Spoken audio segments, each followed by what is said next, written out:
Welcome back into Fast Break Tourney 2024, same old crew alongside Ryan Sudol. I am Tyler Cruz, and we are brought to you by Coastal Auto Parts and Dorsey Furniture. Ryan, Tuesday is almost over, but our quarterfinal round is over as of about 10:34 at night. How are we doing tonight?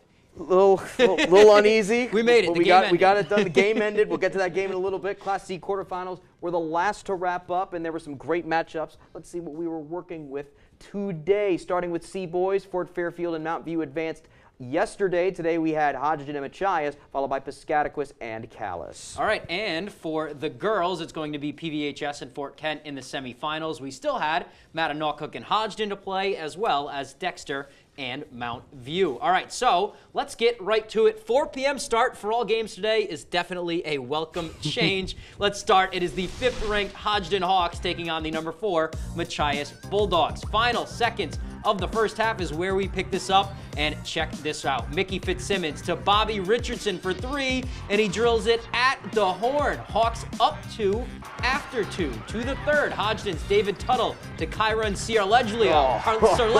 Beautiful feed around the D to Wyatt Oliver for 2. Later, Fitzsimmons off a Caden Carter screen, pulls from deep, swishes that one. Machias making this a game here late, but Hodgdon a big third quarter. Brody Little to Dan Henderson on the wing.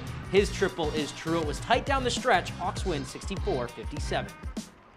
Keep pushing, you know, always just keep going the whole way, all 32 minutes of the game, you know, and we definitely did that. All right, moving right along here, it's Piscataquis County taking on defending Northern Maine champs, the Calais Blue Devils. First quarter, off of a rebound, Calais' Caden Small gets it to Oliver Clark. He got fouled, and the bucket counted and one. He is fired up. Second quarter, it's Philip Bassett on the steal, taking this all the way down to the hoop for the deuce. Later on, here come the Pirates. Brady Gaw to Noah Kane on the wing from deep. He gets it to go. The Devils were up big at the half, though, and in the third, they would continue to roll. Noah White finds Case and Dana from 3. That doesn't even think of touching the rim. Calais back in the semis. They win 57-33. It was so much fun. I've been playing with those guys for a long time now, and it was just amazing to go out here on the big stage and really execute everything we've practiced for the entire season. And for the girls now, a battle between Machias and Mattanock kicks us off. First quarter. Hey, there's a dog. The Lynx's Megan House gets it to Addison Sear inside. She gets whacked, but nothing she can't fix, and one on the layup. Final seconds of the quarter, Machias' Kristen Grant tosses it down into the paint. Skylar Tinker is there, and she gets that to go, and one as well. Close game early, but the Lynx take over in the third. Here's Juliana Kluke from 3, nothing but net. And then later, Kluke is going to bounce it to Sear, and again, she is just money in the post. She finished with 28 and 15, Lynx to the semis, 70-40 the final. And at halftime, we just said we need to slow it down, we need to play our game, we know what we can do, we know we need to transition and everything. And we just did that, and we ended up taking the lead. And finally, for our quarterfinals, the Mount View Mustangs, the 8th seed, trying to knock off the top seed Dexter Tigers. First quarter, Dexter's Abby Corson with it. She threads this pass through the defense, and to Callie Gaudreau. She's a good filmmaker and a good baseball player. And later on, Mount View's Lily Parsons into Emma Hurd. She goes up but gets rejected by Maisie Peach. Second quarter, it's Corson again. Finding this time Hannah Dean in the paint. She goes up, gets fouled, and gets the bucket to go. Third quarter now, Mount View's Ariana Bradeen on the break. A nice little euro as she gets to the hole for 2. Dexter, though, a convincing win here, 43-20. All right, and that leaves us with these matchups for the Class C boys semis. Calais and Hodgdon versus Fort Fairfield and Mount View. These games on Thursday. And Ryan? And then for the girls, it'll be number one Dexter against number 4 Mattanock. That Sear versus Peach matchup is going to be fantastic. And Fort Kent, the 2 seed against 3 seed PVHS. All right, so that does it for not only our action from tonight, but our action from all of our quarterfinals around the state. It's not just time for the rebound, but it's time for the long rebound. Are you ready for it? It's like a three that hits the back iron perfectly. With our semifinals starting tomorrow, I figured we'll go through a few of the matchups we're excited to see, or maybe a few teams that really impressed us. Ryan, you are heading back down to Augusta tomorrow to the Civic Center. What games are circled, or game is circled on your schedule that day? Okay, so for me, it is the boys semifinal in Class A between top seed Hampden Academy and 5 seed Camden Hills. Hampden, of course, beating Skowhegan on Saturday 64-58, 40 of which were by Zach McClellan in his return to the lineup, plus J.J. Wolfington doing what he does. Such a diverse player, such a force inside, but what an outside shot he has. He's got a soft touch. However, they only beat the 8 seed by 6, and that may open the door for Camden Hills to pull an upset special. Super impressive in their win over number 4 Nokomis, especially the duo of Will Duke and Nolan Ames. Tyler, you were there to see them against Brewer, and I know that you love these two together. Yeah, they play really well together. The whole team really moves the ball. I mean, you talk about being on a string, and you look at Camden Hills, and they are, and you look at the 1 seeds in A North in the past, right? Halftime in 2021, the Cooper Flag-led Nokomis Warriors trailed Coney at the half in the semifinals. Last year, you were there when Camden Hills gave Brewer a run for their money, too. They were actually up in that game. Hampden didn't really trail against Skowhegan, but they showed a little bit of vulnerability. I would be surprised if this is a runaway game in favor of the Broncos. Should be a good one, too. I'll be here at the Cross tomorrow, and that very first game at 10 a.m.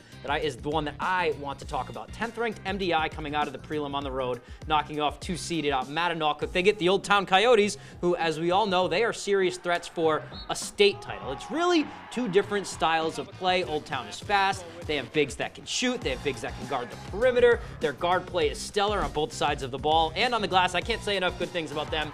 MDI, too. I mean, I can go on and on about these guys. What I saw Saturday from MDI, and you'll see some highlights from them in a second, is a team that is really good in the half court. Spencer Lorendo and James Witham have great handles. They see the floor really well. They can get themselves out of jams with their dribbling if they need to, but they run through Jamison Weir, the big man. That matchup between him and Emmett Byther or Brendan Mahaney should be really physical. It should be really exciting, and if MDI can control the pace, it's going to be a really fun game.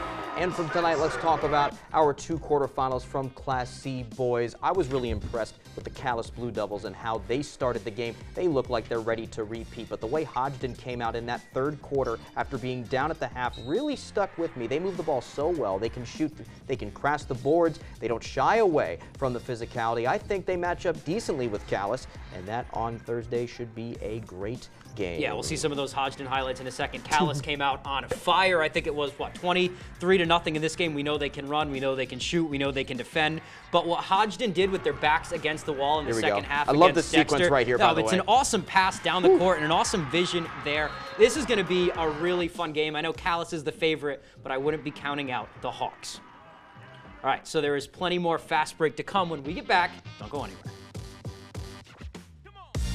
All right, so now that all of our semifinal matchups are set and ready to be played, starting tomorrow morning with Class B North. I'm Tyler Cruz. You forgot By the way, we have some semifinal matchups, some big ones. Sponsored by Dorsey Furniture and Coastal Auto Parts. In Class B North, we have a rematch of the past 2 regional titles. I was just too excited to get to this. Yes, as 4-seed Orono is taking on top-ranked Ellsworth. Yeah, that's the game. Yes, both teams coming in at 15-3, splitting the regular season series. This one should be a classic. As it's been. And this, let's start with Ellsworth here. Let's break down the Eagles. They took a big win in their quarterfinals over Winslow. I was most impressed with really their defense. Obviously, we're going to get some clips of offense here, but they created a lot of turnovers. Here's one. And they get out and run the fast break so well, get easy buckets. Chance Mercier, 2 of his 16.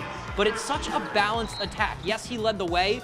13 players scored in that one, including Mercier. So if Ellsworth wants to come out on top of this one, here's what I think are the keys to the game for them. First of all, you want to get others involved. Like I said, 13 players scored in that one. You don't want the ball just kind of, Mercier, it never sticks with Mercier because he's such a smart player. But if Mercier is your only go-to guy, and that's one Orono's going to know, and they'll be able to figure that out. And worth mentioning, the amount of players that that scored for Orono in their game against Caribou, 6. 6. So there's a huge difference there. So if you can get the other guys going, it means those other guys are going to warrant defense, and you won't be able to spend so much time focusing on Chance Mercier. Yeah, they also have to speed it up. Ellsworth does a great job with their full court press, and if you pressure the ball, don't let Pierce Walston walk it up and get Orono into their offensive sets. Good things will definitely happen. You also want to push the pace on offense, get quick, easy buckets on fast breaks, And I think that if this is a shootout, Ellsworth is the beneficiary. Yeah, and you also want to slop it up. That goes along with speeding it up. You mentioned their full court press. You want to get their guards trapped. You want Orono guards to have to make panic plays.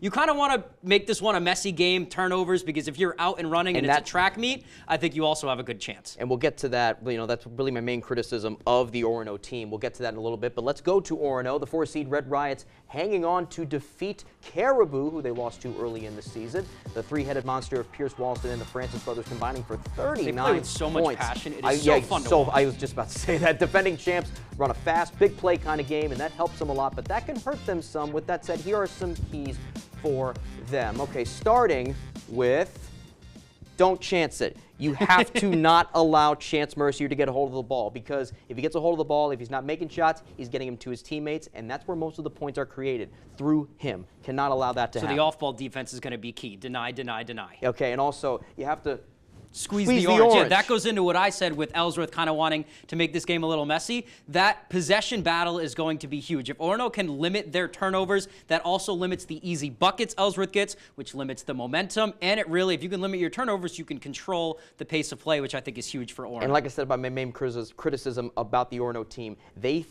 put a lot of balls in harm's way, whether it's Hail Mary passes from one end of the court to the other. They're so good at it, though. They're It's so so fun good to at watch. it. It looks cool. It looks cool Awesome. when it works. But a lot of times what I've seen in the big games they've played, whether it's against Old Town or Ellsworth, they do a little bit too much of that for my liking. So I think they need to calm down a little bit with that and, like we said, squeeze the orange. Yeah, and we saw them play really smart in that finals game last year, too, against Ellsworth. So they can do it. Yes, and we know they're capable, and they also need to crash the defensive glass. You Yeah. don't want to allow Ellsworth to get second chance points, because oftentimes if they get the offensive rebound, there's going to be somebody open on the wing or in the corner three, in the corner 4-3. I didn't get to say that today. Yeah. I'm so upset. You know, exactly. It's going to come down to, like we said, the turnovers, also the possession battle on the glass. If you can limit Ellsworth getting second, third, fourth chances, you can keep them to one shot and back on defense, you have a chance to win this game. All right, we have plenty more fast break to come, That was including so our great. play of the night. That was fun, I love including our that. play of the night and some game balls. Stay with us.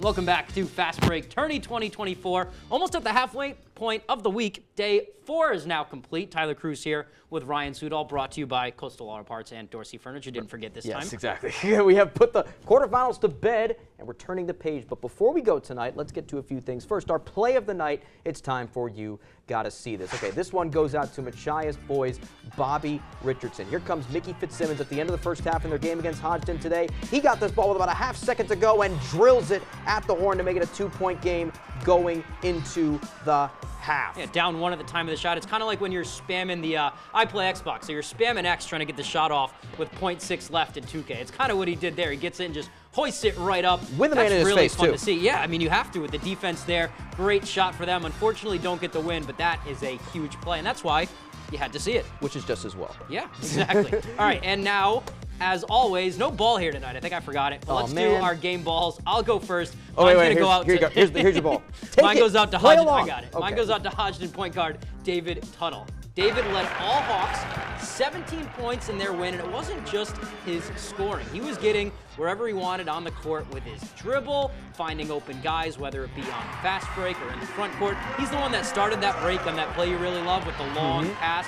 I mean, just in control all game, no matter how fast he's going. Hit all of his free throws in the fourth quarter, too, in a close game. So showing he's got that clutch gene. No-look pass right there. A really impressive performance from him. So that's why he gets my game ball, and we'll just pretend like I gave the ball back to you. Okay, great. So anyway, so my game ball goes to Addison Sear from Matt Knockook, 28 points and 15 rebounds. Really says it all. The sophomore, if you got the ball into the paint with her tonight, it was going to go in more often than not. And the fact that she is a sophomore makes it that much more impressive. Really, the top two players on the team, Megan House and her, the two sophomores, really shows how much potential this team has down the line to turn it into a dynasty. However, they have Dexter next round. But like we said before, I think the matchup between Sear and Maisie Peach is going to be something to watch. They both have similar skill sets. They're both deceivingly agile in the paint. They can make spin moves. They can do all the stuff that a great center would do. And I feel like that it is going to be a very, very close